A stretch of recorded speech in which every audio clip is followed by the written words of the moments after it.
Mesdames et messieurs, bonsoir et soyez les bienvenus dans ce rendez-vous de l'information de votre journal de 22 heures, le premier de cette année 2019 qui commence. L'occasion pour moi et mes collègues de vous adresser une bonne et heureuse année. Voici les principaux titres de ce journal. Des soirées culturelles et musicales pour saluer la nouvelle année 2019 a eu lieu hier soir dans toute la capitale. Également dans l'actualité internationale, Rio de Janeiro s'apprête à investir son nouveau président Jair Bolsonaro. Mais avant cela, ces entretiens téléphoniques du président de la République avec son homologue soudanais et le premier ministre éthiopien Abiy Ahmed. Dans une première conversation, le président de la République a eu aujourd'hui, le premier jour de l'année 2019, un entretien téléphonique avec le Premier ministre éthiopien Abiy Ahmed Ali. Au cours de cette communication, les deux dirigeants politiques ont échangé ensemble les meilleurs vœux de Nouvel An et formé chacun le souhait d'un plus grand développement et d'épanouissement au peuple de l'autre. L'entretien servit également au président Guelleh et au Premier ministre éthiopien l'occasion pour évoquer ensemble l'évolution des partenariats stratégiques que les deux nations sœurs, amies et voisines entretiennent dans la quasi-totalité des domaines de développement. Outre le volet bilatéral, les discussions ont été étendues aux principales questions à l'ordre du jour dans la région et dans le continent. À noter que cet entretien téléphonique s'inscrit dans le cadre des consultations régulières entre les leaders de deux pays. Le chef de l'État, Ismaël Omar Guelleh, a eu également un entretien téléphonique ce mardi avec son homologue soudanais, Omar Hassan al-Bashir, dont le pays célèbre le 63e anniversaire de sa fête d'indépendance. Au cours de cet échange, le président Guelleh a exprimé ses chaleureuses félicitations au président Omar Hassan al-Bashir et à l'ensemble du peuple frère et ami du Soudan. Il a également souhaité davantage de progrès, de développement et de prospérité à la nation sœur soudanaise. Le chef de l'État djiboutien a par ailleurs saisi l'occasion de cet échange téléphonique pour s'enquérir de la situation qui prévaut dans ce pays frère. À ce sujet, le président Omar Hassan al-Bashir a rassuré le président Guelleh sur le rétablissement progressif de l'ordre et de la quiétude sur toute l'étendue du territoire soudanais. Cet entretien s'inscrit dans le cadre des contacts et échanges périodiques du président de la République, Ismaël Omar Guelleh, avec ses homologues chefs d'État et de gouvernement des pays frères et amis. Je vous le disais en titre, pour commémorer la nouvelle année 2019, un concert grandeur nature a été organisé hier soir au théâtre des Salines, mené par l'artiste national de la chanson Afar, Youssouf Hamad. Les jeunes artistes comme Fafi Haroun, Adeiro Ougouré, Hamad Sangor ont été donc à l'ordre pour enflammer la scène hier soir. Mais avant de développer ces informations, hier soir, la circulation dans la capitale était donc très tendue. Les forces de l'ordre étaient présentes sur tous les artères de la capitale pour le bon déroulement des festivités donc, de l'année 2019.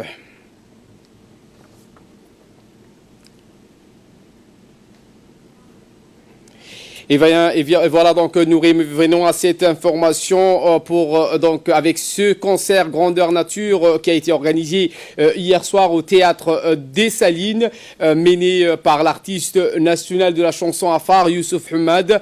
Les jeunes artistes comme Fafi Haroun, Adeiro Ougouré, Hamad Sangor ou encore Arbouya Bayezid ont enflammé la scène en interprétant leur meilleur tube et succès devant un parterre noir du monde. En effet, les Djiboutiens s'étaient déplacés en masse des quatre coins de la ville pour encourager leurs artistes favoris ambiance.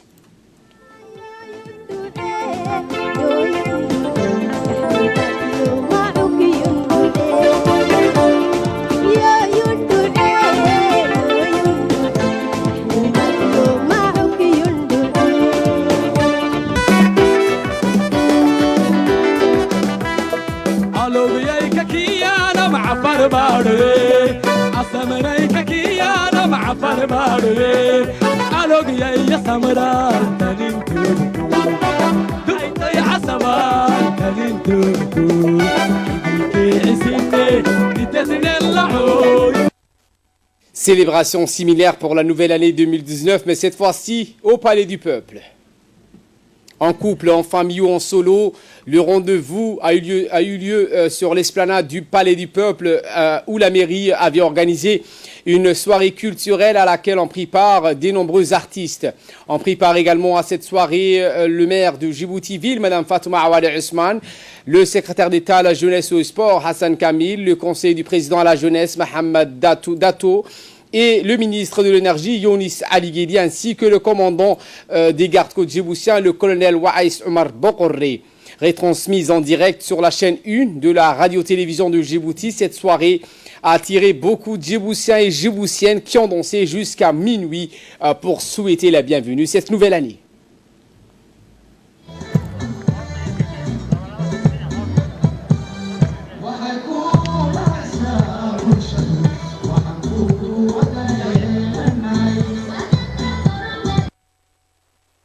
Durant cette soirée haute en couleur, le maire de Djibouti-Ville, Mme Fatouma Awali Ousmane, a pris la parole et s'est exprimé en ces termes. Intervention prononcée à cette soirée commémorant la nouvelle année 2019, la maire de la ville de Djibouti, Fatouma Awali Ousmane, a profité de cette occasion pour appeler la population à prendre part chaque vendredi et samedi aux opérations de propreté organisées par le service de la mairie dans chaque quartier de la capitale. Madame la maire a présenté également ses vœux de bonheur, de prospérité et de santé au président de la République, à la première dame ainsi qu'à l'ensemble de la population djiboutienne. Les régions ne sont pas en reste, donc la ville blanche Tadjoura a comme chaque année accueilli cette nouvelle année 2019. L'hôtel Corto Maltese a organisé à l'occasion de la nouvelle année 2019 une soirée de fêtes et de musique qui a rassemblé de nombreux Tadjouriens, essentiellement composés des jeunes. Le président de l'Assemblée nationale, Mohamed Ali Hamad, le ministre délégué à la décentralisation, Hamadou Mohamed Alamis, le préfet de la région, Abdelmalik Mohamed Benoïta, des parlementaires et d'autres personnalités originaires étaient présents à cette traditionnelle fête de Nouvel An, organisée minutieusement par le gérant de l'hôtel, Moussa Ouli. A noter que la soirée qui s'est poursuivie jusqu'à tard dans la nuit fut animée des artistes tadjouriens, Mohamed Daoud, chanteur et musicien, le pianiste Ali Sofran et de jeunes garçons et filles qui ont présenté des danses et chants traditionnels adaptés à la musique. Après le feu d'artifice, les officiels qui ont tour à tour pris la parole ont formulé leurs vœux de bonheur et de réussite aux Tadjouriens et à l'ensemble du peuple djiboutien. Ils ont également profité de l'occasion pour rendre hommage à la famille Aouli, propriétaire de l'hôtel Corto Maltese, et à d'autres promoteurs tels que Burhan Ali Gadile ou Ibrahim Aboubakar pour tous leurs investissements qui profitent ou qui profiteront au développement de cette ville, la ville blanche. Mes compatriotes, enfin je tiens à remercier vivement cet grand monde qui nous a permis d'assister à une fête de Nouvel An dans son chaleureux hôtel-restaurant Le Corto Maltese. Le ministre de la décentralisation, Hamadou Mohamed Alamis, a participé à cette soirée de réveillon organisée par le restaurateur de l'hôtel Corto Maltese de Tadjoura, Moussa Ouli. Le ministre a d'abord félicité la famille propriétaire très active dans le développement du tourisme dans la ville blanche, outre le tourisme et la restauration, notamment Moussa, le gérant, qui est très actif dans la création d'emplois pour les jeunes. De plus, les activités entreprises à l'hôtel donnent une bonne image de la ville blanche, a-t-il précisé. Le deuxième centre touristique de Tadjoura, c'est bien sûr le centre touristique et les plongées du Sable Blanc, dit le ministre de la décentralisation. Il a ajouté que la multiplication des activités sera donc une opportunité pour la ville blanche qui regorge des potentialités touristiques avec des paysages des montagnes dans les monts Gouda et Mabla et plus loin sur la montagne Moussa Ali où plus de 2000 mètres d'altitude. Le ministre a ajouté que le village de Gadile Palm Beach a été une bonne opportunité pour la création des emplois directs durant sa phase de construction. La soirée du Nouvel An organisée par l'hôtel Corto Maltese a vu la participation de nombreux officiels dont le président de l'Assemblée nationale, Mohamed Ali Hamad. Le président a félicité les organisateurs de la soirée très riche et variée avec un podium magnifique, a-t-il précisé. Il a indiqué que les jeunes sont très nombreux et impatients de trouver un emploi dans la ville blanche. Il est primordial de créer des opportunités d'emploi pour ces jeunes qui seront demain l'avenir de ce pays, a-t-il martelé. La solution réside avec le lancement des initiatives privées sans toujours attendre le pouvoir public, a-t-il donc affirmé devant un parterre du public. Si les acteurs actifs et les secteurs privés, des promoteurs partagent cet objectif, des solutions d'emploi seront créées pour la ville blanche et les jeunes bénéficieront d'un emploi pérenne. Partout dans le monde, on célèbre également l'entrée de l'année 2019. C'est la Nouvelle-Zélande qui a marqué le coup d'envoi. À Auckland, les 12 coups de minuit ont été accompagnés par un feu d'artifice tiré depuis la tour de télévision. Autre célébration incontournable, le feu d'artifice sur la baie de Sydney qui a illuminé pendant 12 minutes la ville australienne pour le plus grand plaisir de près d'1,5 million de spectateurs. Des centaines de milliers de fêtards se sont réunis sur le rive du port Victoria pour un immense feu d'artifice qui a coûté près d'1,5 million d'euros. À Pékin, les Chinois ont pu profiter d'un concert géant dans le stade nautique construit par le JO de 2008, une manière de célébrer les futurs Jeux olympiques d'hiver en 2022.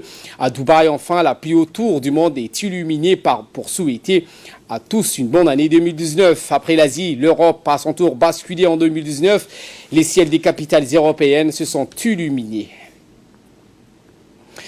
Dimanche dernier, le ministre délégué à la décentralisation, Hamadou Mohamed Al-Amis, a passé la dernière journée de l'année 2018 auprès de la population des Médéhou dans la région d'Obok. La suite dans ce commentaire.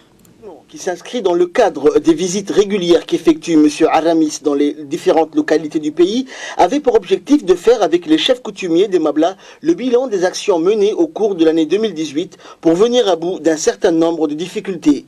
Le ministre délégué à la décentralisation, qui était accompagné de représentants du secrétariat d'État aux affaires sociales, du ministère de l'Éducation nationale, celui de l'agriculture, a été accueilli sur le plateau d'Orobor, près du chef-lieu d'Obok, par le préfet de la région, Hassan Dabelé, et le président du conseil régional Mohamed Ismail avant de prendre la direction de Médéhou, située en altitude. Arrivé à Médéhou, le ministre et sa délégation ont été accueillis par le chef Salah Mohamed Dini ainsi que par les jeunes députés des Mabla, en l'occurrence Fatouma Mohamed Hamadou et Ahadi Deberkali Ahmed.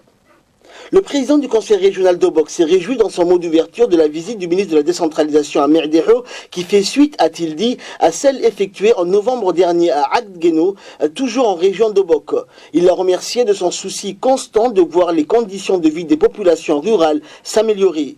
Le préfet Hassan Dabelé a remercié quant à lui la population pour l'accueil réservé à la délégation gouvernementale et a rappelé que cette rencontre était un rendez-vous de plus dans l'agenda du ministre pour aider les autorités locales à répondre aux besoins des populations rurales. Il a remercié le ministre de l'important don de vivres qu'il avait envoyé la veille. Après avoir longuement écouté les doléances formulées par les représentants de la population des Mabla, le ministre délégué à la décentralisation, Hamadou Mohamed Al-Amis, a pris la parole à son tour pour répondre point par point aux différentes questions évoquées. Le ministre a d'abord transmis les salutations fraternelles du chef de l'État et de la première dame à la population des Mabla. Il a ajouté aussi que ces nombreuses visites sur le terrain reflétaient l'engagement personnel du chef de l'État à changer rapidement et durablement la vie des populations en leur permettant un accès permanent aux soins de santé, à l'éducation et à l'eau. À propos du centre de soins vétérinaires de Médéhou, le ministre a assuré qu'il en rendra compte le plus rapidement possible à son collègue de l'élevage. Idem pour la nécessaire réhabilitation de l'école. Du fait de la rareté des pluies, l'unique forage de Médéhou ne peut plus répondre aux besoins de la population, du bétail et des troupes. Le ministre a souligné que ce point aussi sera transmis à qui de droit. D'autres sujets importants comme la lutte contre la pauvreté ainsi que la sécurité des biens et des personnes ont été évoqués par le ministre dans son intervention. Cette visite dans les Mabla, par laquelle le ministre de la décentralisation a clôturé l'année 2018, a été concluante. Dès le 2 janvier 2019, il entend se rendre dans d'autres localités pour voir de près la situation des populations rurales et pour essayer d'y répondre du mieux qu'il peut. Plusieurs parlementaires natifs de la région d'Obok accompagnaient le ministre Aramis dans ce déplacement à Médéhou. Écoutons l'un d'entre eux. La jeune députée de la région de Bok, Fatouma Mohamed Hamadou, a remercié le président de la République pour la mise en œuvre de la politique de décentralisation dont l'impact est palpable dans les localités les plus reculées. Elle a remercié le ministre délégué à la décentralisation qui fournit également énormément pour l'exécution de cette politique qui profite aux populations dans les villes et les régions rurales du pays. Cette visite du ministre a permis, a-t-elle indiqué, une rencontre instructive avec la population de Merdehou qui a transmis les doléances prioritaires. Le ministre a remis aussi un don de vivres et de couverture pour cette population qui vit en altitude. Elle a précisé que le ministre a répondu à certaines doléances urgentes, à l'instar de la réhabilitation de l'école ou encore des ouvrages hydrauliques, du désenclavement et des autres seront transmis aux départements concernés pour apporter des réponses adéquates. En tant qu'élue nationale, elle a promis son engagement pour faire le plaidoyer et améliorer les conditions de vie de la population, surtout dans les zones les plus reculées du pays. Je vous emmène cette fois au sud du pays, dans la localité de Holhol, où dans le cadre de la seconde journée d'action éco-citoyenne, la mobilisation populaire était forte et un enthousiasme sans précédent s'est emparé des établissements scolaires des localités et des régions de l'intérieur.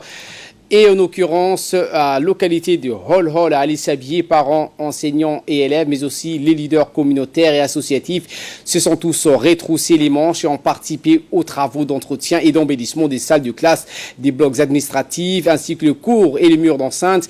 Parents, enseignants, élèves, mais aussi les leaders associatifs et communautaires, ainsi que les officiels des régions, les notables ont tous mis la main à la pâte dans les activités de bricolage, de maçonnerie et de menuiserie.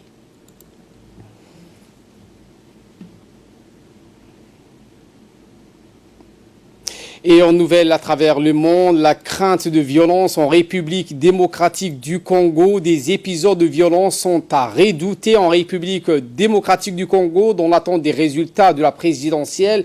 Internet a été interrompu. Les deux camps revendiquent désormais la victoire à l'issue du scrutin historique qui s'est tenu ce dimanche et qui devait permettre aux 40 millions d'électeurs de désigner un successeur à Joseph Kabila 2 ans après la fin de son mandat. La commission électorale doit publier d'ici dimanche les résultats, mais la transparence reste la grande inconnue de ce scrutin. Emmanuel Ramazani Chadari, le dauphin de l'ancien chef d'État, soutient avoir gagné. Des affirmations contestées par les candidats de l'opposition, Martin Fayouli et Félix Tikedi. Le premier accuse le renseignement d'avoir coupé l'accès à l'Internet jusqu'à nouvel ordre pour éviter la diffusion des preuves de sa victoire. Le second serait en tête dans des dizaines de bureaux de vote de Kinshasa et dans le Sud Kivu. Selon son entourage, la conférence des évêques qui a envoyé 40 000 observateurs dit avoir relevé des anomalies dans le dépouillement et la surveillance des bureaux de vote a donné lieu à 2 heures au Kasaï. Je vous le disais en titre, le Brésil prêt à investir. Jair Bolsonaro, Brasilia, est enfin prête pour la cérémonie d'investiture de Jair Bolsonaro. Pour l'occasion, des centaines de milliers de Brésiliens partisans du nouveau président se sont déplacés. Ils trépignent d'impatience pour cet événement. Un dispositif de sécurité important a été déployé avec plus de 3000 forces de l'ordre mobilisées. Le quartier a été entièrement bouclé. Des tireurs d'élite sont présents. Un système antimissile a même été installé. L'objectif, garantir la sécurité des 12 chefs d'État qui seront présents, mais surtout celle de Jair Bolsonaro. En septembre, l'ancien général de l'armée a été victime d'une attaque à l'arme blanche en plein rassemblement de campagne électorale. Voilà pour l'essentiel de ce 22h. Merci à vous de nous avoir suivis. Merci à l'équipe de la régie, Ismaël Ajab, Samatar Saïd Farah, Moussa Abdurrahman, Ilyas Salah, Mahmoud Mohamed alias Loro, qui nous ont accompagnés dans la réalisation de ce journal. Toute cette équipe et la rédaction vous souhaitent une bonne et heureuse année 2019.